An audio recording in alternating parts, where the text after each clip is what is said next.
But as democracies evolve the world over, there have been circumstances that have questioned the commitment of many world leaders to free speech. Well, here in Ghana, the Media Foundation for West Africa issued a 2018 report in which it highlighted how 17 journalists were attacked in 15 months, including journalists here at JoyNews. Our partners, the DW, have instituted a Freedom of Speech Award scheme as part of efforts to uphold free speech. And that's our focus for today's crossover to Germany. Peter Dahl is political correspondent, and he'll tell us more. Peter, we've done a little bit of a background there, but tell us the other reasons for which DW deems this award scheme necessary. Well, the reason is quite simply that the state of freedom of speech and freedom of expression around the world is deteriorating and has been in the past couple of years. So since 2015, DW has been honoring individuals and organizations who've done an outstanding job at promoting human rights and freedom of expression. Past laureates include Saudi blogger Raif Badawi, who in 2014 was sentenced to 10 years in prison and 1,000 lashes for writing about free speech. In 2017, we honored the White House Correspondents Association for their critical reporting on Donald Trump at a time when the press is under constant attack in the U.S. And last year, the award went to Iranian political scientist Sadegh Sibakalam, who was sentenced to 18 months in jail after criticizing the Iranian government in an interview with DW. So that is the reason why we deem this necessary.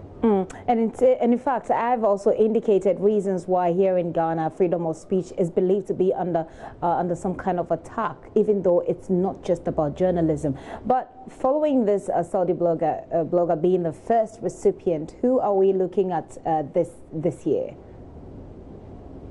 Well, this year we have our first ever woman to receive the DW Freedom of Speech Award, and that is Mexican investigative journalist Anabel Hernandez. She's earned the award for her really daring reporting on two of the biggest challenges facing Mexico right now. It's the drug cartels and political corruption. In Mexico, reporting on something like this is something that literally can get you killed, and many have been. Last year alone, at least 9 journalists were murdered, making Mexico the third deadliest country in the world for journalists.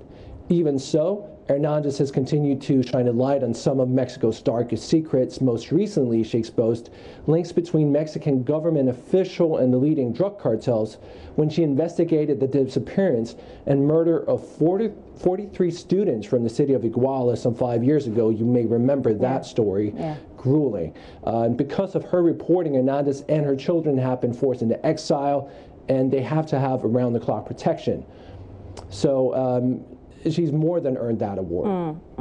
And certainly, if you have followed development in Mexico, the drug cartel and the way they operate, then you'll understand and appreciate the work of journalism there. So for her to be able to go the extra mile to deal with this very sticky subject, indeed, she deserves it. But let's wrap up this conversation by looking at what other organizations, the work that other organizations have done about the general state of affairs as far as freedom of expression is concerned the world over.